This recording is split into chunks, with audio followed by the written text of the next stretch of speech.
Mackay murder case? There has been, Blair. So Donald Mackay was gunned down in a hotel car park back on the 15th of July 1977.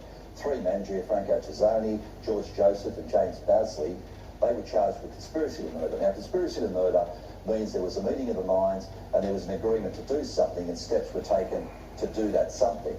But it falls short of murder because the prosecution couldn't prove that either of those men was the trigger man. Well, 9 years ago, a chance meeting in a pub in North Queensland could lead to the biggest breakthrough in the case, or it could just be the ramblings, basically, of a troubled man. Two guys were having a drink, and after some time, one turned to the other, and he said, "Hey, you know that Donald Mackay? My dad was the one that shot him dead." The man claimed that he was 15 years old at the time, that he was in his dad's car, in the car park, when his dad went into the pub, followed Donald Mackay outside, shot him dead.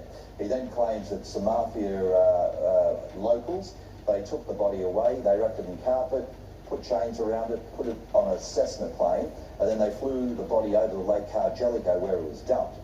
Now, the man's father is a former New South Wales cop who I believe is now deceased. His name is Thomas William Burnell.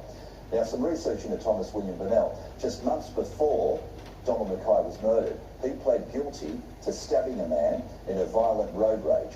Now, I made some inquiry with some old-timers from the police force about Thomas Burnell, and a couple of them remember him, and they said he was a really violent man, a big drinker, and had a short fuse and a great propensity for violence. Now, the two men have apparently given statements to police over the last 9 years. Queensland Police, those statements have gone to New South Wales Police. Well, I guess the difficulty of it is that the gentleman who claims it was his father, the son of Thomas Burnell, he's fallen on hard times, and he's homeless, and he's also an alcoholic. The other problem for police, I guess, is that they rely on cold, hard facts. They rely on evidence that can prove a case beyond a reasonable doubt.